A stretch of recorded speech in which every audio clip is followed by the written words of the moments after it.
Jadi pada saat yang sama kita sebenarnya lagi online. Seperti inilah antusiasme para pencinta hewan peliharaan di Kota Palembang yang sudah sejak Minggu pagi mengantri untuk mendaftar demi mendapatkan pelayanan hewan peliharaan bersubsidi di Rumah Sakit Hewan Provinsi Sumatera Selatan. Ketua Persatuan Dokter Hewan Indonesia Sumatera Selatan, Dr. Jafrizal mengatakan, pelayanan kesehatan kepada hewan peliharaan bersubsidi ini dilakukan dalam rangka HUT PDHI ke-69 tahun, sekaligus bentuk bakti dari dokter hewan di Sumatera Selatan. Setidaknya ada 20 ekor lebih hewan peliharaan berjenis kucing didaftarkan untuk mendapatkan beragam pelayanan kesehatan hewan dengan harga yang relatif miring ketimbang harga asli di angka Rp450.000. Seperti pelayanan sterilisasi, vaksinasi rabies, pemberian obat cacing, hingga pemberian vitamin. Untuk sterilisasi ada 20 ekor ya. Kalau nggak salah ada yang lebih itu. Nanti untuk cadangan ada berapa itu dicadangkan itu. Kalau masih bisa kita lakukan, kita selesaikan hari ini.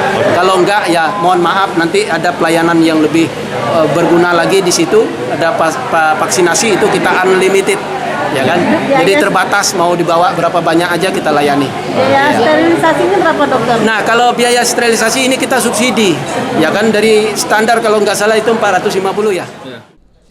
Sementara itu, salah satu pemilik hewan peliharaan, April, menyambut baik kegiatan subsidi pelayanan kesehatan hewan peliharaan karena hanya dikenakan harga Rp175.000 atau jauh lebih murah dari umumnya. Soalnya dari segi harga kan lebih ini ya, lebih dapat subsidi lah, jadi lebih hemat. Nah, sudah, jadi kita juga ikut daftar aja, tapi kita kemarin juga tahunya dari komunitas sih, kita dihubungin kan kalau mau ada vaksin dan dibatasin juga, makanya kita cepet-cepetan juga. Iya. Ini berapa kalau untuk umum ya bayar nih?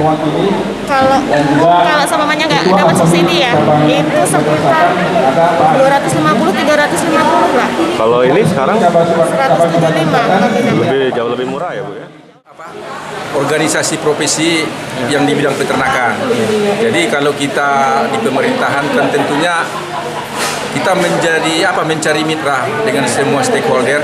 Ya kita nggak bisa bekerja sendiri kan. Jadi kalau dengan ulang tahun PDH ini atau dengan Perhimpunan Dokter Hewan Indonesia ini, kita ingin kerjasama kemitraan yang sejajar untuk menghadapi masalah-masalah peternakan yang pada saat ini kita di Sumatera Selatan cukup banyak. Contohnya yang menjadi program kita yang seperti tadi diinformasikan ada kita akan foto bersama dulu Pak. Bebas rabies. Sandi Pratama, PAL TV.